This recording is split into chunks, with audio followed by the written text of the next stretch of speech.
Now, into the ticket office of Disneyland. Oh boy, let's do this. Don't think the CIA is going to be trying to hack your second-gen iPod. I didn't think so. There might have been a lot of illegal music on there. I wouldn't doubt it. But, I mean... You were supposed to bring death to the flagships, not join them. Google has found a new way to piss me off. iTunes is a constant source of embarrassment. Every time I say it, it's going to suck even more. Everyone's idiots. I am Nadella. I can't do it anymore without laughing. I was going to do the whole thing. Welcome, everyone, to the Calling All Platforms podcast. I am your host, Wes, and I am here with Landon. Hello. And Caleb. Hi. And we are here to talk all things tech this week. And boy, howdy, we are going to do that. We have... Did you like boy, that? Howdy. Boy, howdy. Gonna That's what do we're that gonna do. thing that we're here for. Come on. I got to make it a little more eventful. Speaking of events, there was an event. We have this up here on the docket here. We're going to get into this. Samsung Galaxy XR. Yep. Hmm.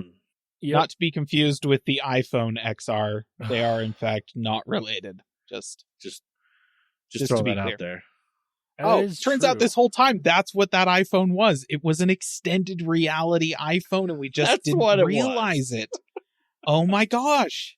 It just now clicked. Apple. They were like 10 years ahead with that thing. That's why it was so bad at XR. That's why. Yeah. Oh. Anyways, now we know why the event was the Galaxy event, because yes, another Galaxy product from Samsung, which again, we all kind of assumed was the case. Samsung Galaxy XR, this is what has been known as Project Muhan for the past year and a half. It's the Vision Pro competitor made by Samsung with software made by Android. It's the Android XR platform. And I mean, we've talked about this a few times in the last year. And really, there's nothing new about this product other than we now know the name is the Samsung Galaxy XR. And we also know the price. And actually, I'm not disappointed in the price here. It is still expensive, but it's not $3,500. Apple makes everyone look good. Just That's fair, especially on the pricing side of things. They absolutely make everyone look much better. This one is $1,800, which again, not horrible for what it is. I'm actually surprised it's not more than that, because it is basically a Vision Pro headset, but running Android XR. And doesn't have the stupid display on the front. It does have... that's where all the money is going on the Yes. Apple one. It's that ridiculous creepy eye display on the Yeah. front. That costs like $2,000 right there. You obviously. know? I mean, it does still have glass on the front, but it doesn't have the weird, goofy looking eye display thing there. But I mean, honestly, all the videos I've seen of people using this, software-wise, it is extremely similar to what Apple's doing with their stuff. But I think there's two things that Google has done better when it comes to the software side of things. One of which is they have a YouTube app. Hey. So that automatically makes it there's just way more content all of a sudden because there's YouTube, and there are 360-degree videos on YouTube, have been for 15 years. Oh, yeah. So that's nice. And then the other thing is Gemini is inside of Android XR. And like I said last week, having the ability to speak to something that is actually responsive and works on a fairly regular basis is really beneficial in this type of platform. And that's something Apple's may never have. We don't know if Siri will ever be good enough to do that. They say it's I think coming. we know. I don't believe them. I think Yeah, I think we're pretty confident on that point. Yeah. So honestly, those are really the two big and well, also Android XR, Google says any Android app is compatible, which yes, you could probably use any Android app inside of this thing and it will work. But is the experience going to be that great? Probably not for most. Google has made a lot of their apps actually optimized for this experience, like the Galaxy XR, Android XR experience. So those are going to be better. But it's kind of the same thing with Vision OS. You can use any iPad app. It's just some are going to be better optimized than others. Because obviously. So that's the big thing here. One thing that Samsung did that was worse than Apple, in my opinion, was using a Qualcomm chip. Not because it's a bad chip, just because it has the dumb... again, it's Qualcomm. They have to name things horribly. Like, they're almost as bad as Sony when it comes to naming products. Like, this chip is called the Snapdragon XR2 Plus Gen 2. Ouch. So where was the XR1 Gen anything? XR2 Gen 1? Don't know. Qualcomm, you do know you don't have to use the internal code name for the actual product launch name, right? Like, right? They know this. Somebody told them. I don't think so. They just missed that email every single time. It's like, no, you don't actually have to use the internal code names. Wow. Yeah. Every time. Yeah. They are, I feel like they must be farming out their naming to Sony, like you said. I don't know anybody else who names stuff worse than Sony, but Qualcomm sure is giving them a run for it. Like, yep. At least Sony is just using random numbers and letters to make their names. Yeah. It kind of makes sense. It's not the best option, but it's not the worst. Whereas Qualcomm's just like XR2 Plus Gen 2. It's like this is somebody's password if they have to reset it at work. It's got to have a capital. It's got to have a symbol. It's got to have a number. That's what this is. It's got to be at least 10 digits long, Yeah. That's what Qualcomm does when they name things. They're like, okay, what's our password? Okay, there we go. Sony names things using the cell on a spreadsheet that they're tracking that item with. And Qualcomm is naming stuff by just, asking an ADHD adolescent, a riddled 13-year-old what he thinks about stuff. It's just, there's not enough medication to describe exactly what Qualcomm is doing. Yeah. I will say, I think that this headset, the price is much better, still kind of pricey. Right. I think that given the Qualcomm chip powering it with some custom chips designed by Samsung and just kind of the track record in terms of overall, shall we say, compatibility that they have had in the past, I think that this thing, compared to the Vision Pro, which is really what they're competing against, probably going to have a significantly more cohesive feeling software experience. Like, everything I've seen about it, this thing makes a lot more sense than Vision Pro does. Yeah. But I do think that in terms of the polish, the fluidity and stuff like that, especially as a quote unquote mixed reality headset, being able to get up and walk around with it and that kind of thing, I suspect the Vision Pro is going to be a lot more fluid. This one is probably going to be more prone to making people motion sick and stuff like that, which means that if you're going to, like most people do with these things, sit down in front of a computer and use it for extended displays for your normal computer use, get this one because it costs less and the overall software experience is probably going to be it's just going to be more cohesive. But if you want to drive your Cybertruck down the highway in Utah County while wearing your mixed reality headset, stick to the Vision Pro. Also, I hope that dude listens to this podcast at some point, because we're back to it again. That was the dumbest thing I've ever seen anybody do behind the wheel of a vehicle. And that includes just driving a Cybertruck in general. It does, which, as we have talked about several times over the past month, just a bad idea. Yeah. Oh, yeah, but like all the videos I've seen about this headset, and this includes the very first hands-on videos that people got back in January, everyone says it's like, it is basically a Vision Pro, but just running Android XR. And they also, literally everyone says how much lighter this thing feels while they're wearing it, because it's not all aluminum.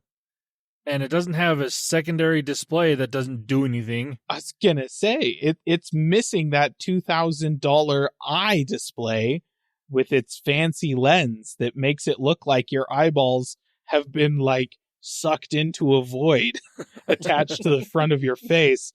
I've never seen a scarier, like, real-life eye effect than that. Like, Hollywood, eat your heart out. Apple is doing it better right there. That's just... Yeah. So, I mean, if you ever were curious and contemplated for some weird reason about a Vision Pro, but you definitely didn't want to spend $3,500, and you just happen to have $1,800 lying around, you should sign up for our Patreon. And then, if you have a little more after that, you can maybe buy this Galaxy XR and give it a try. I was going to say, like, if it's like, if you also just have $1,800 lying around, man, there's like laptops, you get an iPad, they're real nice, like a folding phone. I can't think of many things I wouldn't recommend spending $1,800 on over this headset. But that might just be because I think the whole concept of mixed reality headsets is completely half-baked and pointless in its current iteration. Yeah, especially because, like, I think the main goal for most of these companies, and it's kind of proven out to be, especially with Apple, because they've moved people around in the Vision Pro department, to be working on more of a glasses style headset to try to compete with Meta. And just, I think that's like, because most people don't want to walk around or even just sit at home wearing something this large to, for anything really. Yeah. Whereas glasses, you can wear those in more places and they're way more usable in general, just the way they work and stuff. So I think that's the goal. So this is kind of just the really big and expensive stepping stone to the end game of the smaller, more user-friendly technology that's coming. Yeah, I will say, though, I do think that these companies like Samsung and Apple that are used to selling their products on the order of millions a year are probably in for a rude awakening, even when they do get to the point of selling smart glasses and discover that most people just don't want that at all. Like, they don't want to walk around with a camera on their face ever. So they're not going to buy even the smart glasses, no matter how slick you make them and no matter what features you put into them. It's just not a thing the majority of people are interested in this day and age. Like, maybe if you keep pushing it, you might be able to get, like, society and the human race as a whole to move that far in another 20, 30, 50 years kind of thing. But it doesn't seem like a this decade sort of thing. And these companies that are used to selling, Apple sells an iPhone like every half second kind of thing. That I don't think they're going to be too pleased with how the smart glasses sell. And they just haven't realized it because I guess nobody asked Meta. Yeah. Like, nobody went and asked them, hey, how well do those Ray-Bans sell? Just to find out that, we've sold, since we introduced them, somewhere on the order of 15, 20,000 total. Yep. Oh, we sell that many iPhones every single day. Yeah.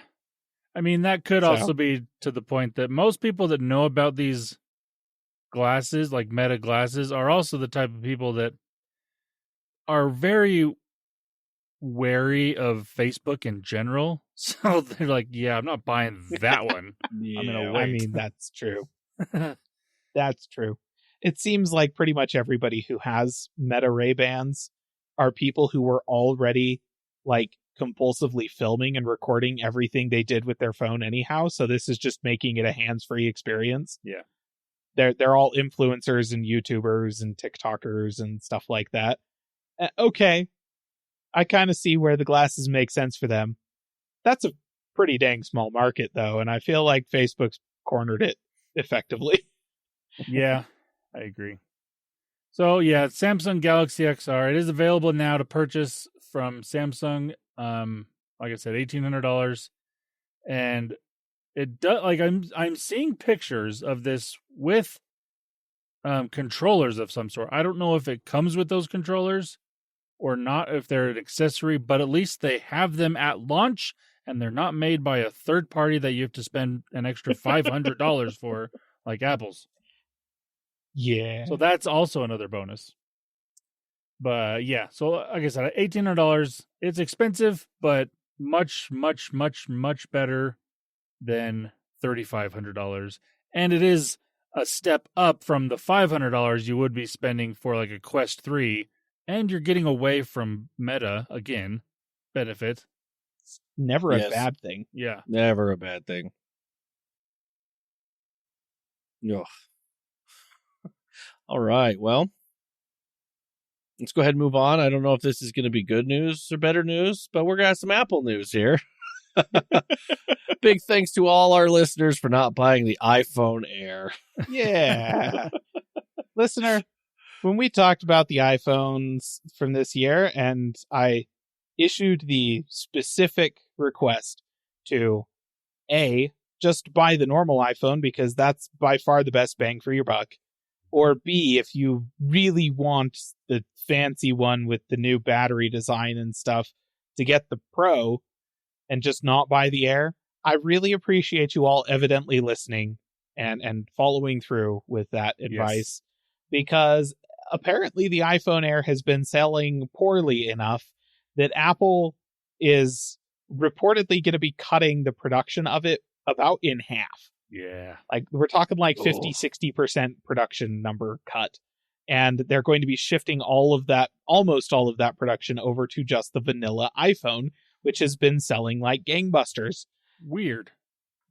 So it's, yeah, it is by far the best value iPhone. I think that makes sense. But the Pro is outselling the Air in a big way. This is a trend that has happened each of the past five years, I think, with the iPhone, where both of the Plus models on the past two generations of iPhone had their, they were estimated to sell fairly low quantities, but they still overestimated how many of them they would need, and they had their supply cut shortly after launch. And that also happened with both of the mini models on the 12 and 13 as well. So this is just a case of Apple needs to just accept that whatever this weird extra model that they offer is going to be, it's not going to sell well. Whether it be a bigger screen or a smaller screen or, I don't know, thinner. Do people want thinner? No, Apple. People just want a normal iPhone. Just make a good iPhone and then a Pro with big cameras on it for people that just really want a ball. I guess. I don't I don't know.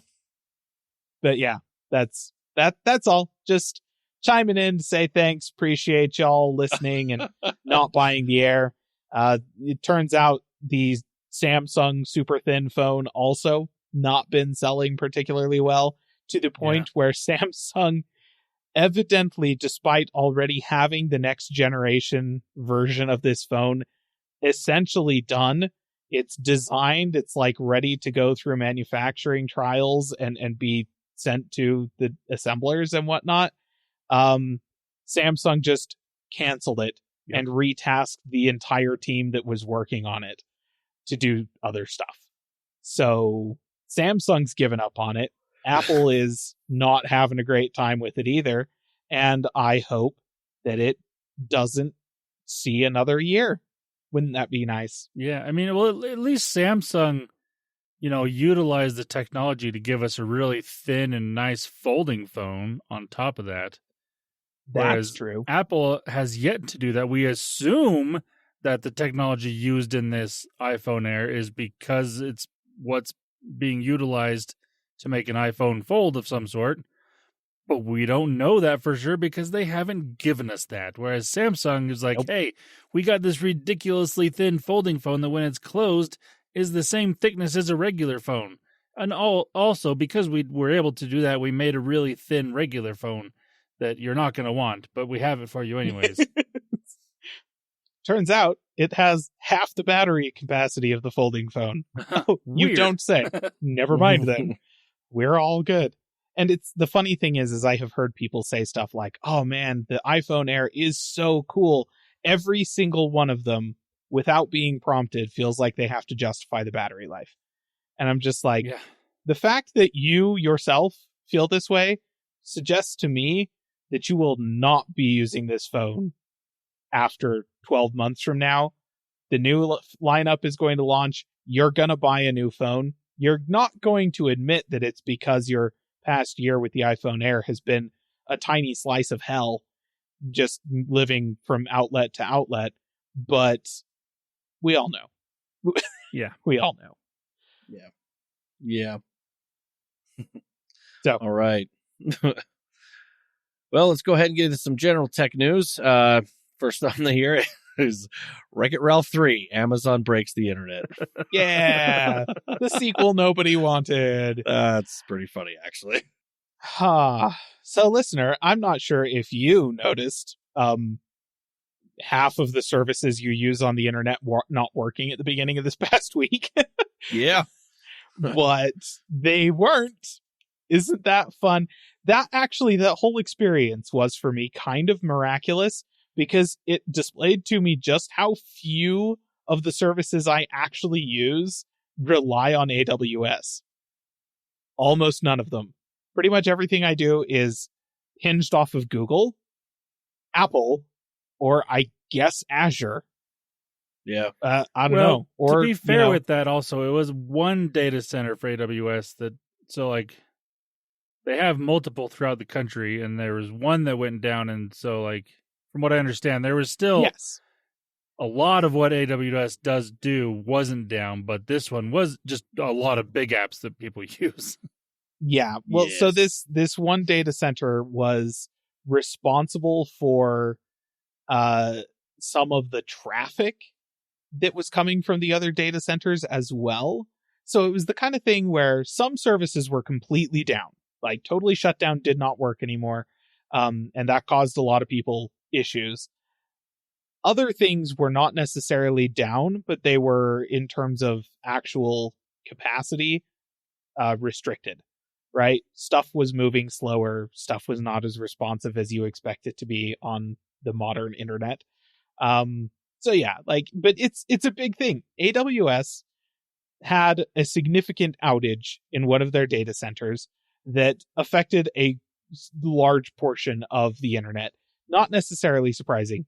In terms of all of the traffic on the internet, it's pretty much all either AWS or Azure, if it is not something affiliated with a giant corporation like Apple or Google, who have their own discrete data centers for their own services.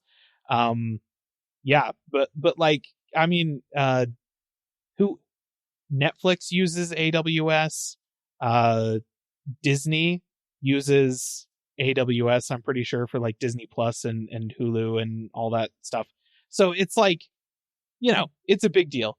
The one that the one that I actually really love that did get people kind of talking along these lines was the Sleep Pod people. Yeah. What's the name of that company? I can't remember. Can't remember their name. 8 Sleep. That's the one. Yeah. And because they have their adjustable bed frames and their temperature controlled sleep pods for mattresses. which are, by all accounts, pretty dang effective at, helping you sleep and like regulating temperature and stuff like that. Also, come to find out, completely uncontrollable if you can't connect to the cloud.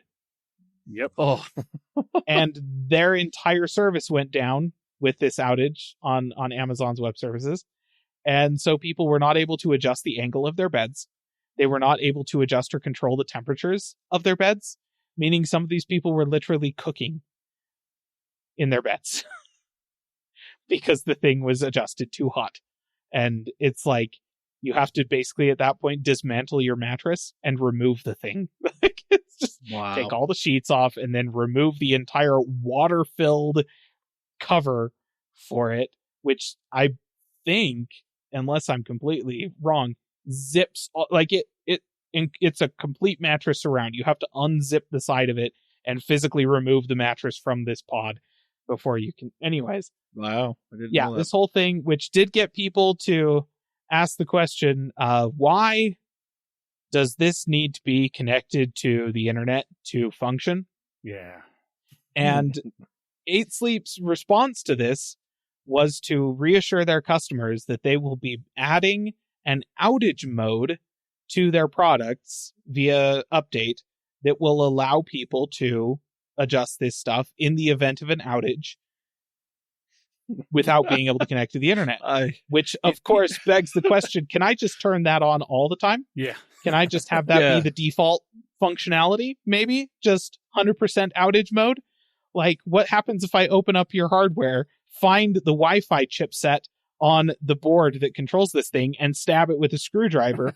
Is it just always going to be in outage mode? Can I then just use it like I own the product instead of am renting it from you? You freaking psychopaths. Now, and Just- I wouldn't be surprised if the next version of their newest, latest, and greatest 8 Sleep product is going to have offline capabilities where it will still function completely like normal. Like, it'll do all the sleep tracking and heating and cooling and all that stuff, but offline. That'll be the next version, and you have to buy the new one because it's a hardware issue that's really not a hardware issue. That's extremely charitable of you. I don't think they'll do that. I don't think so I either, but I suspect- wouldn't be completely shocked if it happened. I suspect that they'll just continue, like, to use that thing to its fullest extent, you have to pay a monthly subscription fee. It's Yeah. a racket, which is why I have never recommended it to a single person. It's just like, I love the idea that technology is super cool. Like, the implementation of it is really good. It seems like a great product if you didn't have to pay a monthly subscription for most of the functionality, and if you could still control it when it's not connected to their stupid app. Yeah. I just, man, tech these days, like, what the actual heck? Just, so yeah, Oh. This is how I feel about like most smart home things in general. Is it's all like, hey, does it work if it's not connected to the cloud? Because if not, I'm not even going to look at it. Man, that sucks. I feel bad for those people in their beds. Right? All right, well, let's go ahead and move on. Let's talk about something else here. AMD gets tired of kicking Intel while they're down, but, decides to finish the job. Finish him! Yes. We're just gonna take them out back. Yeah, so it's been a minute, listener, since Intel has made a processor that was, shall we say, competitive with anything AMD was selling. The most current generation of Intel processors just don't even get mentioned in the same breath as their price competitive AMD counterparts because only an idiot would buy them. At this stage, it's rough. It's rough being Intel. And AMD, who already have the best consumer CPU on the market, that is simultaneously also the best gaming CPU on the market, was just like, why not better? And they announced it's the 9950 X3D2. So Naming. the 9950, right? That's their top of the line 16 core Mhm. processor, Ryzen processor. X3D means that it has X3D V-cache on, or, okay, 9950X, I guess, means it's the top of the line. Oh, geez, the naming. 9950X means it's the top of the line 16 You core got CPU. this. You got It's this. got the 3D on the end of it, so X3D, but the 3D means 3D V-cache, right? So it has a 3D V-cache enabled CCD on the die that enables, or that adds just a ton of, is it level 3 cache, I'm pretty sure, to the CPU.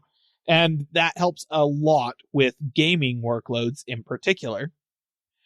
And the 2 on the end of it, now for this new one, means that it has a second 3D V-cache enabled CCD on the processor, right?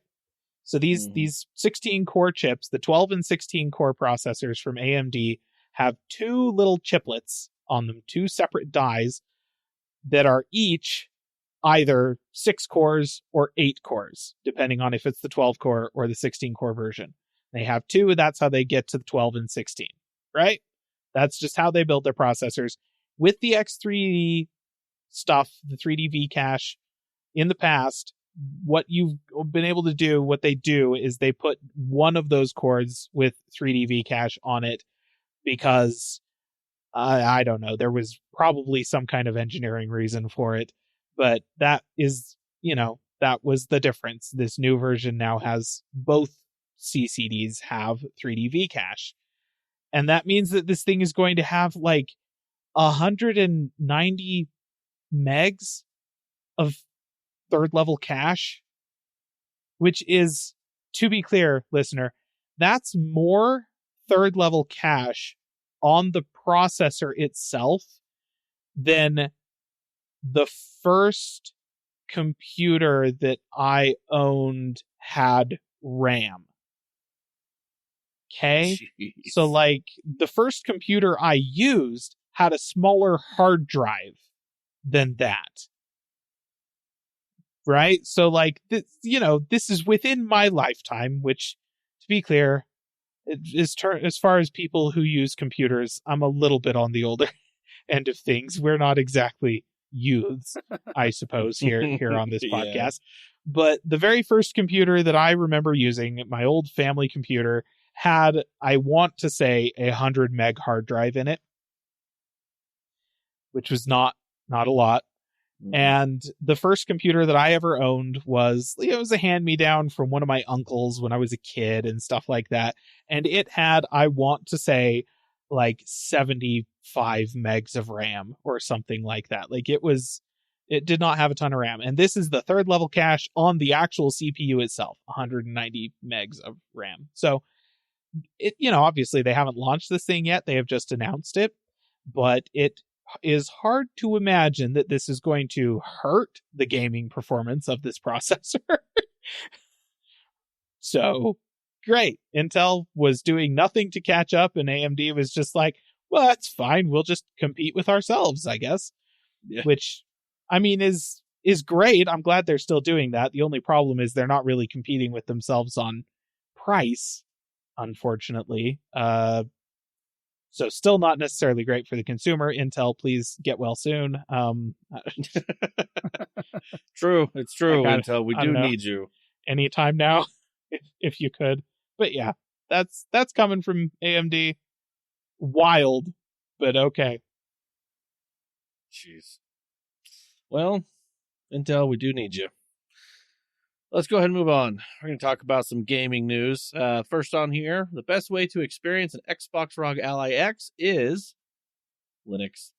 Yeah, so we were all a little curious, I'm sure, when the reviews of the ROG Ally X started coming out, and it's all like, hey, look, this is the best handheld gaming PC hardware that you can get.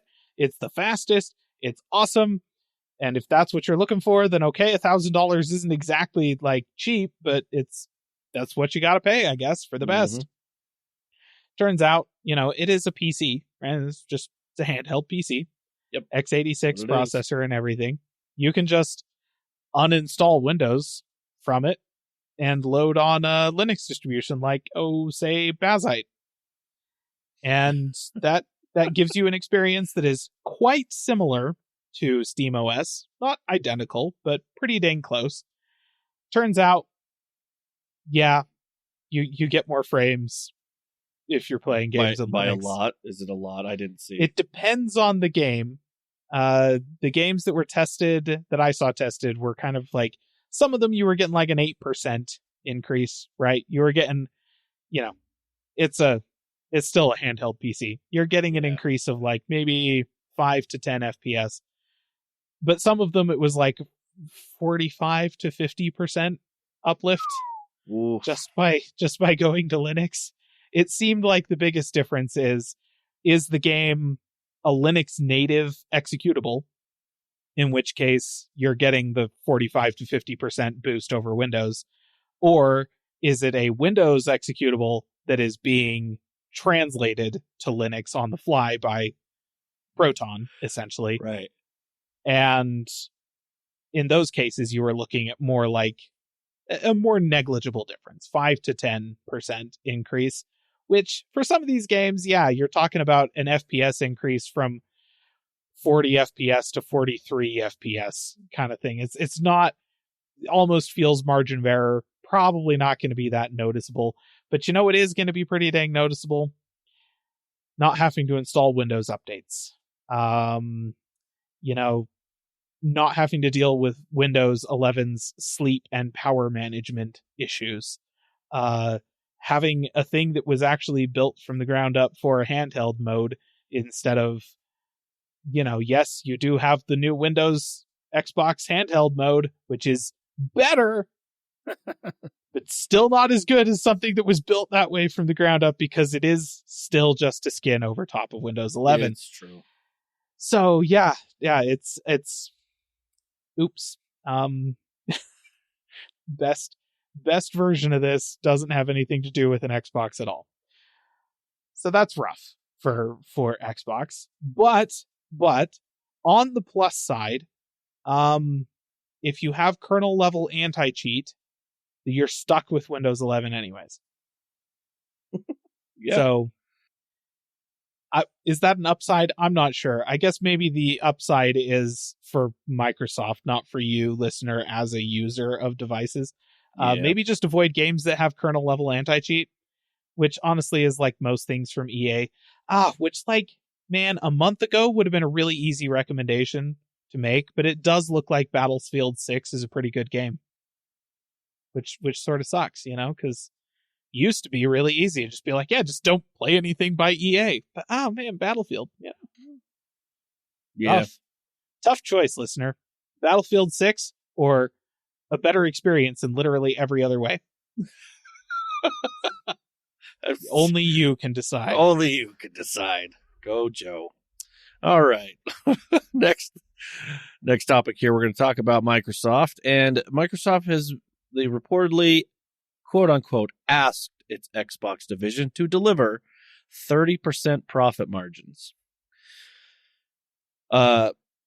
Listener, so Bloomberg, they were the ones that revealed this and said that the chief financial officer, Amy Hood, decided to put a 30% profit margin target for Xbox divisions.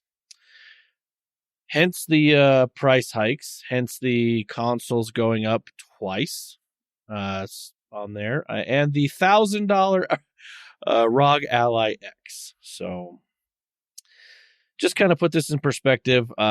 We were talking about this. We've talked about Microsoft now wanting Xbox to pay back the debt of the $69 billion. Well, I guess it's more 69 plus 7.5 plus whatever other the studios. Yes. There's big loan, and they're wanting the money back for their AI. Just kind of quick little numbers here. It says that the average profit margin in the video game industry in recent years has ranged between 17% and 22%, according to the estimates of the S&P Global Market. Xbox actually came in between 10 and 20% over the past 6 years. So this is why Game Pass is going up, and yeah. So yeah, really frustrating to me that a business that has been operating with between 10 and 20% profitability year over year for the past decade, and some executive somewhere went, you know what? That's just not enough money. You need to be even more profitable. Yeah. And if we were to sit that executive down and ask them why, the reason would almost certainly be that the reason they would say out loud would almost certainly be out loud to make more money for our shareholders. The reason that they are thinking in their brain is to make more money for me. In either case, either one of those answers comes down to greed. The people that we are serving are not the customers that are giving us money, but it is in fact the shareholders that are buying shares of our company, which, to be fair, I guess that is giving the company money as well. The difference is they gave them money at some point, and now the company is beholden to them to make them more money because cool.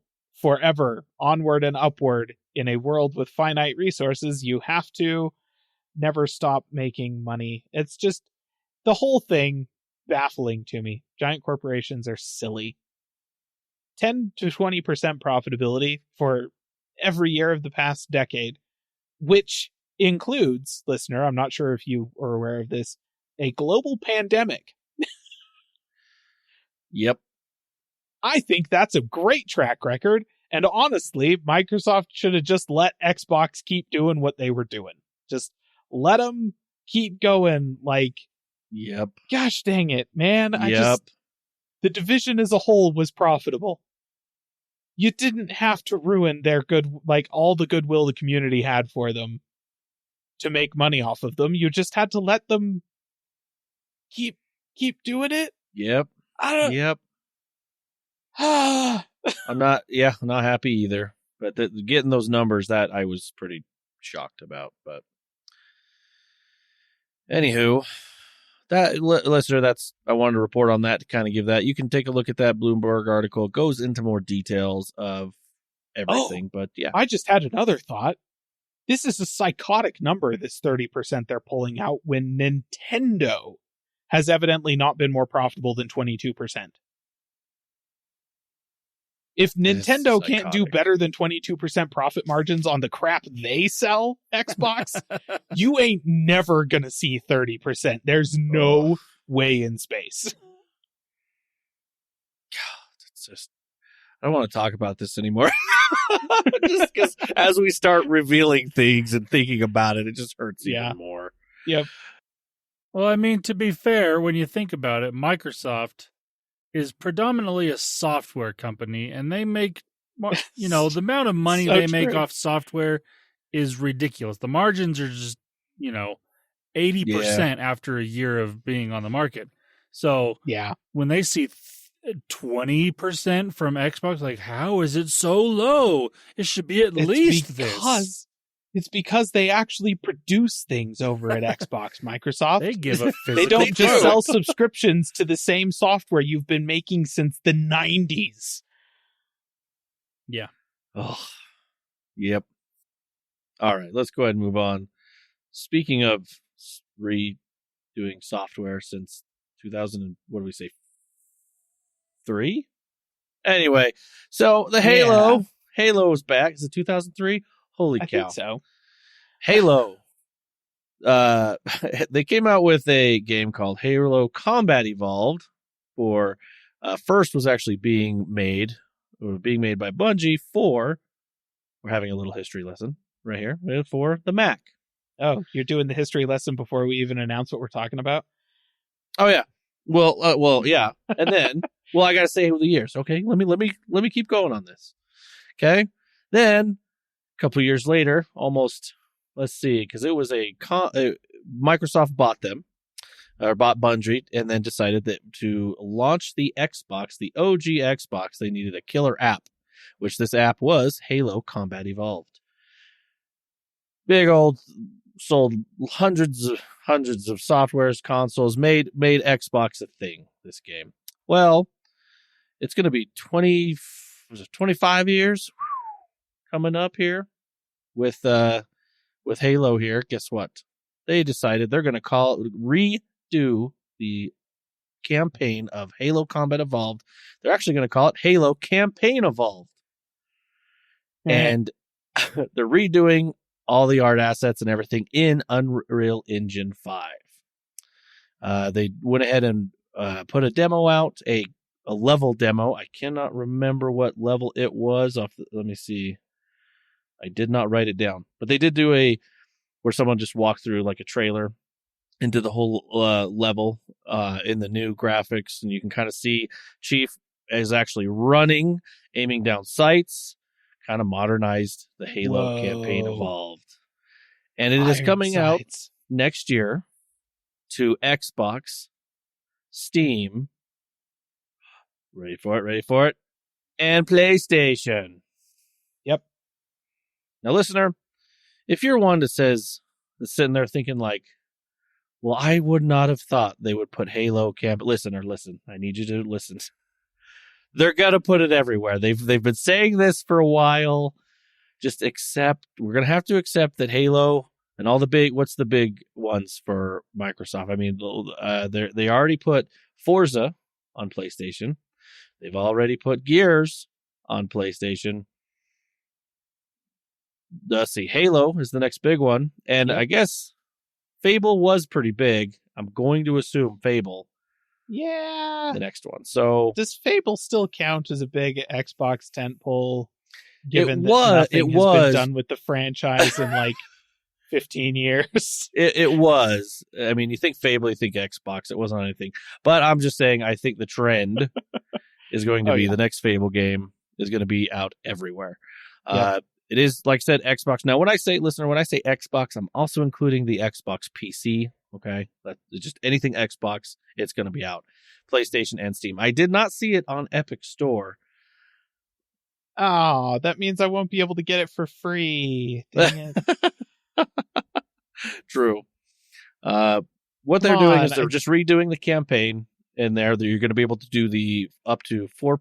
I think. Well, did they say 4-player co-op? It is co-op. Yes. I don't remember if it's 4-player. Anywho. Yeah, it's 4-player online co-op. Yep. I'm looking at the Steam page for it right now. Okay, good. Okay. I was like, okay. And then, but it is not, they're not doing the multiplayer. It's only the co-op and the co-op campaign is what they're doing. So, so they're delivering new 4K visuals, just updated animations, remastered music, and re-recorded voice lines. So just kind of bringing Halo forward. So there you go. Yep. Why is this big? I'm assuming. To me, when I see this, I'm happy because then I can play with friends, and I don't have to be like, "Hey, you have to have an Xbox." Can you? You just like no, we can just play. There was a whole wave of people like playing, streaming, and reacting to Halo, like the original Halo campaign. Yeah, when they released the Master Chief Collection with the updated visuals for Combat Evolved. Mm-hmm. And stuff like that triggered a whole cycle of that.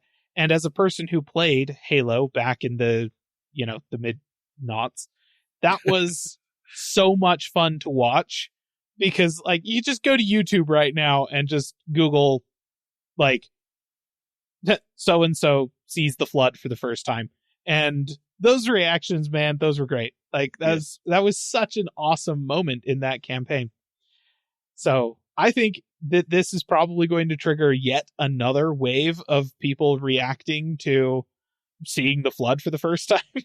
Yeah. And I'm totally here for it. It's honestly one of those formative FPS experiences that existed in my life that I kind of wish I could wipe my mind of what happens in the Halo campaign so that I could go back and experience it again. It was so fun.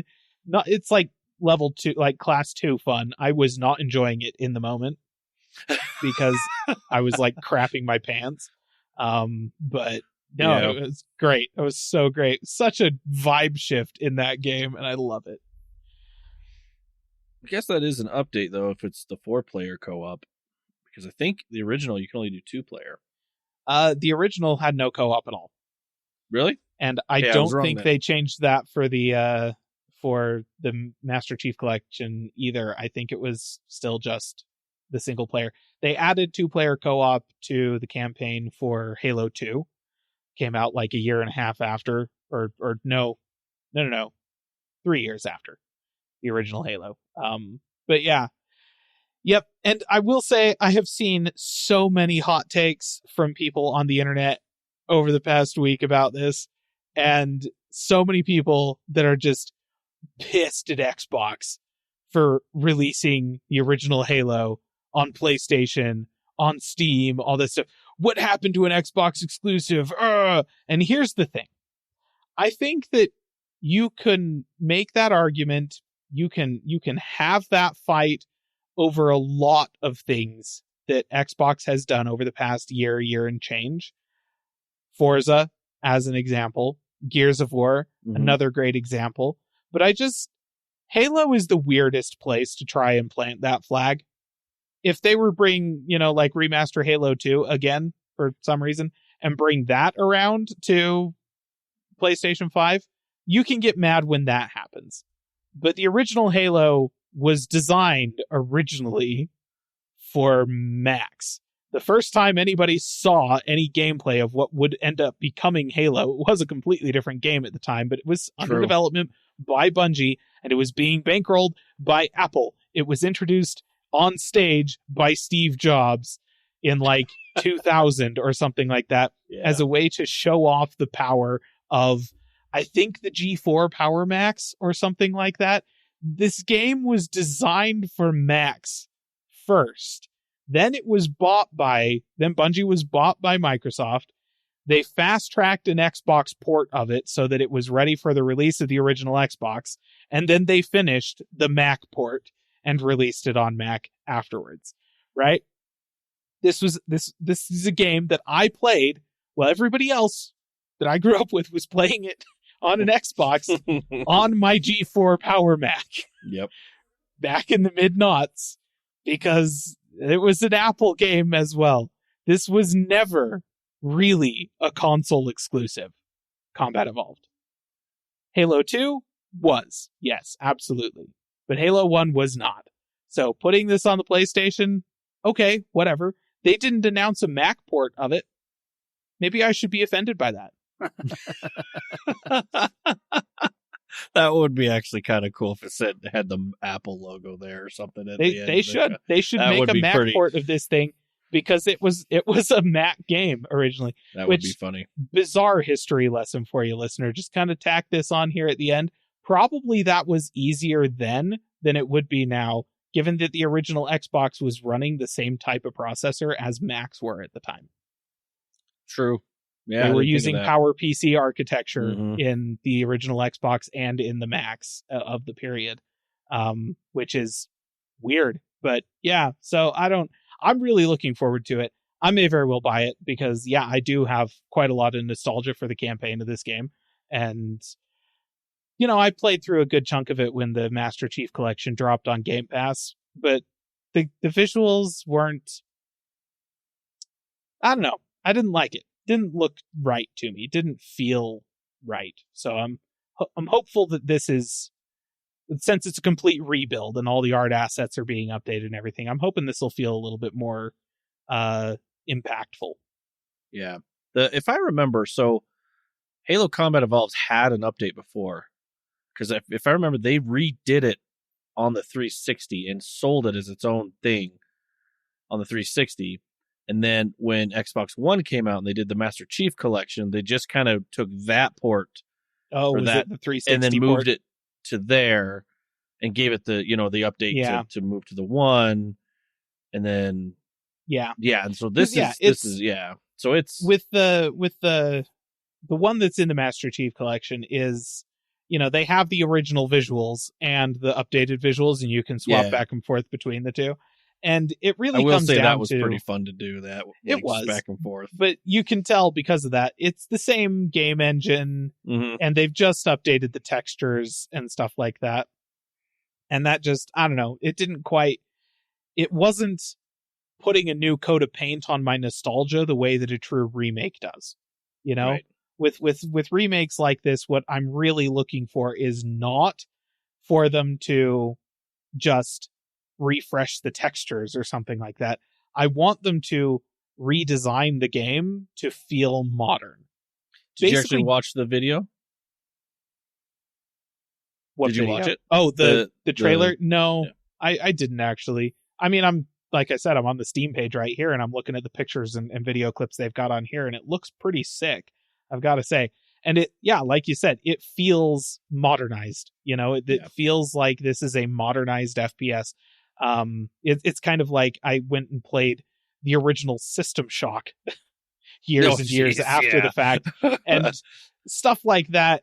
I'm not, when somebody says, "Oh, I'm going to remake something like System Shock," I don't want them to just put a new coat of paint on it, because the gameplay itself felt so outdated, so bad. And I want it to be updated to match my modern sensibilities of how a game feels to play, because I want you to basically remake it with my nostalgia in mind, not with authenticity in mind. I want you to make it authentic for me now versus what I thought it was then. Fair. That's what I'm looking for, and that's what it looks like they're doing here. So I am very interested in this. If it comes out, you're going to play the campaign with me? Oh, maybe. Yeah. I think that'd be It would kind of fun. It would be sick if we could find somebody to drag into it that has not played the campaign before, so that we can get a live reaction when the Flood first show up, because that's just if it's best. 4-player, we get your oldest and my oldest. Ooh. Get us 4 playing. Yeah, the only trouble is I'm not sure about his computer's ability to run it. Oh, I'm sorry. I was thinking console. I'm silly. Yeah, Sorry. no, Yeah, that's right. Not That's going to right. work. I mean, it does say as long as they do have their crossplay stuff enabled, maybe, but it's still, I don't. That would be kind of fun to take them through it. It would be fun. I'll have to You got a think on year. that. Let's do it. You got a year. Oh boy. Okay. Maybe we'll convince Landon we'll give him a one of those 2-week Game Pass things, so he can for 2 weeks get on the cloud on his phone and get him a controller. All right, let's do this. Oh gosh, that would be the worst way to play that game. I know, but still it'd be fun. Streaming it to your phone with a controller. Okay, no. See, when Caleb started mentioning if we could find someone that hasn't played the game, I'm like, I didn't say anything because I assumed you both meant me. But then you went a completely different direction. I'm like, oh, wow, that's surprising. Well, but also he'll have his sweet internet coming soon too. So yeah, but I don't know, man. I don't know. The lag. It'd be fun to try. You can try all you want, but I actually absolutely love the fact that I can say I have never played a single second of Halo ever. Wait, you never did like multiplayer either? I have never Really? played like at Halo. somebody's house or something? I've played like back then with the original Xbox and especially the 360. I played a lot of other games in multiplayer, like Call of Duty. Played a lot, different things like that. Yeah. And my friends all had Halo, but I never played it. That's wild. And I kind of really love the fact that I can say I've never played Halo. Huh. Fair. Wow. Fair. I was gonna say even my wife has played Halo. Like, yeah. Wow. Like that's how she found out that first-person shooters make her motion sick. That's fair. Was Halo. So there you go. Just. All right. Well, that Halo topic went on longer than I thought it would, but fair. All right. Well, listener, that actually brings us to the end of the episode, unless, Landon, you got one more thing for us. No. Oh. Didn't hear the Yahoo. That's all right, though. We'll move on. We don't have to hear it.